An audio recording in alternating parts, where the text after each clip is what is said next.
नमस्कार श्रोताओं, मैं पापिया भट्टाचार्य संपादकीय सलाहकार सदीनामा लेकर हाजिर हो गई हूँ 12 अप्रैल 2021 का संपादकीय, जिसका शीर्षक है मानवीय सुरक्षा और चुनाव।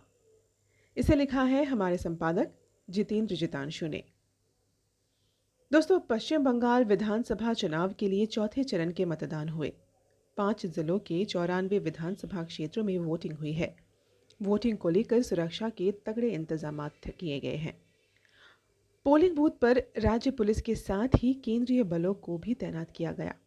पर मतदान के दौरान कई जगहों से हिंसा की खबरें भी आई। कूच बिहार में फायरिंग के दौरान 4 लोगों की जान चली गई। सरकार बनाने के इस लोक मत की प्रक्रिया में अगर लोग सुरक्षित ही नहीं तो लोकतंत्र की बात ही क्यों आती है, ये समझना शायद मुश्किल है। तो जानते हैं इस बारे में कुछ और बातें आज के संपादकीय में, जिसका शीर्षक है मानवीय सुरक्षा और चुनाव। बंगाल में पिछले 20 दिनों से चुनाव चल रहे हैं। चुनावी माहौल बहुत गर्म है और हर मतदान के दिन कुछ ज्वालामुखी जैसा फटने की आशंका जताई जा रही है। बंगाल में सत्तारूढ़ टीएमसी और भाजपा में कड़ी टक्कर की लड़ाई हो रही है।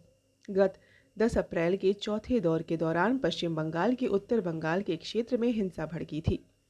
कूच बिहार के सीतलकुची इलाके में सुरक्षा बलों से झड़प के दौरान 4 लोगों की मौत हो गई। उसी दिन एक को टीएमसी के गुंडों ने गोली मार दी। सुरक्षा बलों ने अपनी सुरक्षा के लिए किया है। सीतलकुची में बूथ नंबर 85 में आनंद बर्मन नामक युवक, जो पहली बार अपने मताधिकार का उपयोग करने जा रहा था, उस पर कुछ लोगों ने बमबाजी की और गोलियां चलाई, जिससे उसकी मौत हो गई। ममता बनर्जी ने 4 लोगों को अपनी सभा में याद किया, लेकिन आनंद बर्मन पर चुप रही, क्योंकि वे 4 लोग उसके खास समुदाय के थे, जिनका वोट उन्हें भारी मात्रा में चाहिए। ममता बनर्जी ने चौथे दौर से पहले लोगों का आह्वान किया था कि वे जहां भी केंद्रीय सुरक्षा बलों को देखें, कुछ महिलाएं उनको घेरे, बाकी वोट दे। ऐसा करने का अनुरोध किया था, क्योंकि उनका मानना है कि ये केंद्र पुलिस है जो अमित शाह के इशारे पर चल रही थी और ममता बनर्जी ने केंद्रीय बलों को बाहरी तक कह डाला। एक राज्य की नेत्री ने देश की रक्षा करने वाले बलों पर बाहरी होने का आरोप लगाया।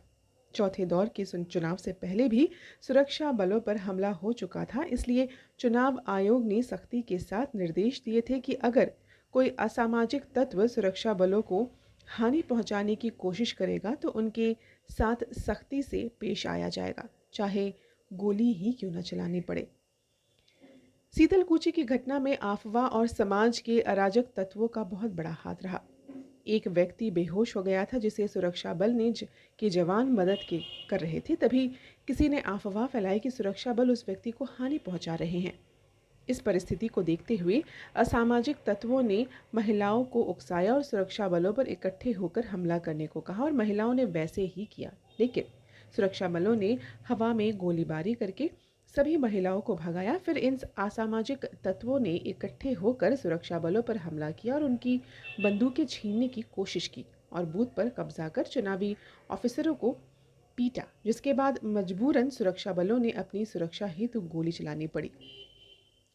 ये स्थिति पहली बार बंगाल में दिखा, जहां खुद मुख्यमंत्री अपने राज्य में राजकता फैलाना चाहती हैं, जिससे बूथ पर कब्जा किया जा सके और गलत कार्यों को बढ़ावा दिया जा सके।